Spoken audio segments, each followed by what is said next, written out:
الحمد لله وكفى وسلام على عباده الذين اصطفى أما بعد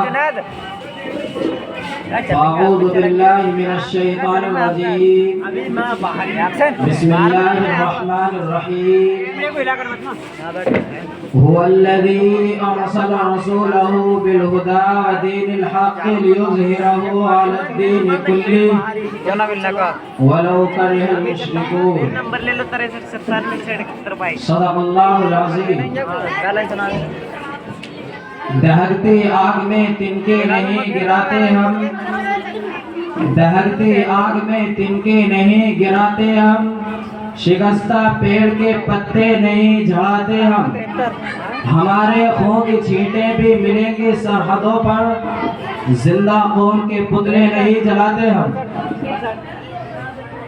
محترم حضرات و معزز سامعین اکرام،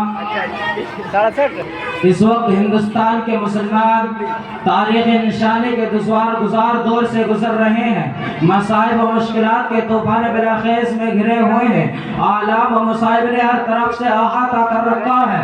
ایک طرف اسلام اور اسلامی آثار و روایات کو مٹانے کی ناپاک کوششیں کی جا رہی ہیں، تو دوسری طرف مدارس عربیہ کا پورا ڈھانچہ باطل کے شکنجے میں ہے۔ پورے ملک میں مدارس پر زبردست الغار ہو رہی ہیں اور عالمی سطح پر دینی اداروں کے خلاف ضرب شانی کی جا رہی ہے۔ کوئی دن ایسا نہیں گزرتا کہ فرقہ پرست تنظیم کا کوئی اہم لیڈر مدارس اسلامیہ کے خلاف حرزہ سرائی نہ کرتا ہو۔ کبھی ان اداروں کو قومی اداروں سے منحرف بتایا جاتا ہے، کبھی انہیں نجات پسندی کا طعنہ دیا جاتا ہے۔ غرض یہ ہے کہ باطل طاقتیں مدارس کے خلاف کھل کر سامنے آ گئی ہیں اور اب فرقہ پرست طاقتیں سر چڑھ کر بول رہی ہے اور تعصب سینوں سے نکل کر شاہراہ پر آ چکا ہے۔ آج RSS نے پورے ملک میں تعصب و عناد کا جال بچھا دیا ہے اور بجرنگ دل جیسی فاشٹ تنظیم عالمی سطح پر مدارس اقلیہ کی کردار کشی میں سرگرم ہے اور اسی پر بس نہیں بلکہ آج ان مدارس کو دہشت گردی کا اڈہ قرار دیا جاتا ہے۔ یہ مدارس تو دین کے قلعے ہیں اور ان پر دہشت گردی کا الزام افسوس صد افسوس یہ مدارس تو اس قابل تھے، انہیں سینوں سے لگایا جاتا، انہیں پلکوں پر بٹھایا جاتا، ان کی تعمیر و ترقی میں ارتقا کا تعاون کیا جاتا، انہیں شربتر و ساداب رکھنے کی ہر ممکن کوشش کی جاتی، کیونکہ یہی وہ مدارس ہیں جن کی کوکھ سے جنم لینے والے علماء کرام کی قربانیوں کے نتیجے میں ملک ہندوستان آزاد ہوا۔ انہیں مدارس سے نکلی ہوئی تحریکات کی بدولت اس ملک میں آزادی کا انقلاب آیا۔ انہیں مراکز کے جاباز سپاہیوں کی جد و جہاد کے بعد باشندگان وطن نے سکون و راحت کا سانس لیا۔ انہیں خانقاہوں کے اندر اللہ اللہ کی صدائیں بلند کرنے والے بزرگوں کی دعاؤں کو دوبہل انگریزوں سے نجات اور رہائی نصیب ہوئی، لیکن آج انہیں مدارس کو مسمار کرنے کی کوششیں چل رہی ہیں۔ حضرات محترم، ہم پوری دنیا کے متعصب اور فرقہ پرست طاقتوں کو چیلنج کر کے یہ بتا دینا چاہتے ہیں کہ مدرسہ کسی تعمیر کا نام نہیں، مدرسہ کسی عمارت کا نام نہیں۔ جہاں کوئی طالب علم آتا ہے، جہاں کوئی استاد بیٹھتا ہے، چاہے وہاں انار کا درخت ہو یا کھجور کا سایہ ہو، وہاں مدرسہ بن جایا کرتا ہے۔ ارے مدرسہ تو ہماری نظریہ ہے، مدرسہ ہماری جان ہے، مدرسہ ہماری روح ہے، مدرسہ ہمارا ایمان ہے۔ رب کعبہ کی قسم، اب انہیں گرانے والے خود گر جائیں گے، ان سے ٹکرانے والے خود پاش پاش ہو جائیں گے۔ باشندگان ہند، بڑے دکھ اور افسوس کی بات ہے، آج یہ سوال کیا جاتا ہے کہ مدارس نے دنیا کو کیا دیا؟ کیا یہ سوال درست ہے؟ میں کہتا ہوں یہ سوال قطعاً درست نہیں ہے۔ سائل کو سوال کرنا ہی نہیں آیا، اگر سوال کرنا ہوتا تو سوال یہ کرتا کہ مدارس نے دنیا کو کیا نہیں دیا۔ ارے باشندگان ہند، تم تو ناصر بن چکے ہو، تم تو غدار بن چکے ہو، اگرچہ تم نے تاریخ کو بلا دیا لیکن ہمیں اپنے آبا اجداد کی تاریخ یاد ہے۔ آؤ میں تمہیں بتاؤں کہ کم و بیش 1,20,70,000 احسان فراموش رام و رحمت کے ذریعے میں تمہیں بتاتا ہوں کہ مدارس نے دنیا کو کیا نہیں دیا۔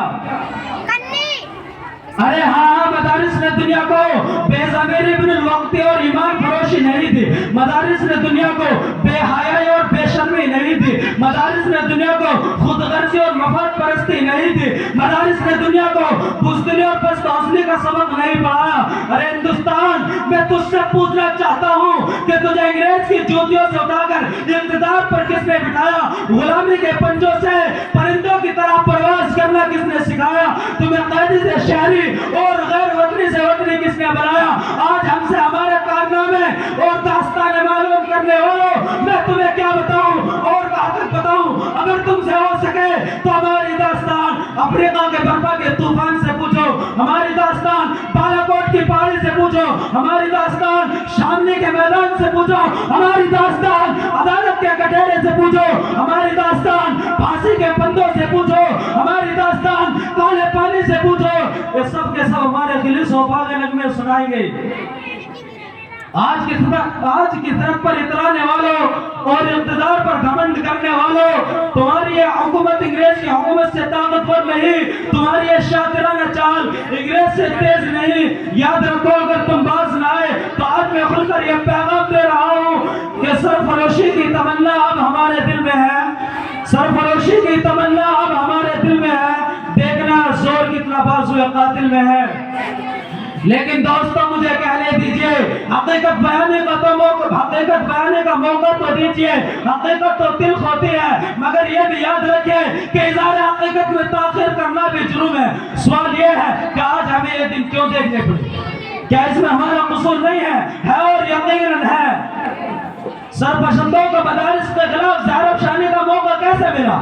ان اداروں پر پابندی کا مطالبہ کرنے کی ہمت ان میں کیسے پیدا ہوئی؟ کہ اس میں ہمارا قصور نہیں ہے اور یقیناً ہے.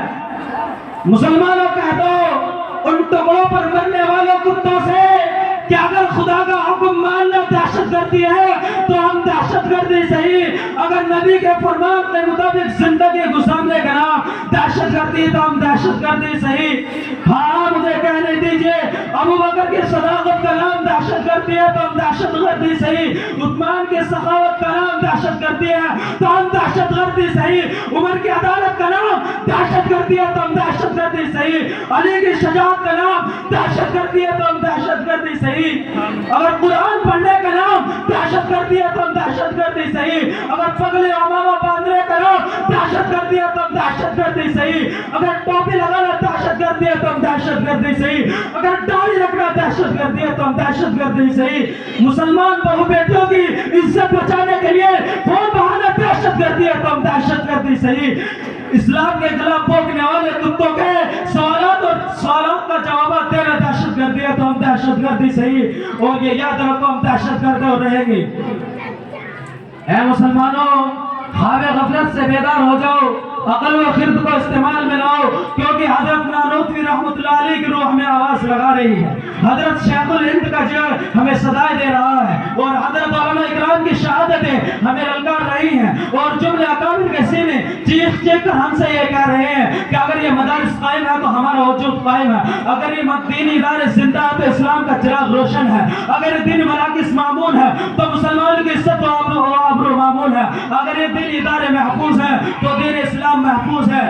اس لیے مسلمانوں مدارس کی اہمیت کو سمجھو اور مقاصد دینہ کی افادیت کو محسوس کرو اور دین اداروں کے قیام کی طرف خاص توجہ دو. اور یہ یاد رکھو کہ اگر اندرونی طور پر ہم نے اپنے آپ کو تیار کر لیا اور نوجوانوں نے اسلام کے دلوں کو قرآن و سنت کی تعلیمات کو منور کر دیا تو انشاءاللہ العزیز دنیا کی کوئی بھی طاقت ہمارے سامنے ٹک نہیں سکے گی.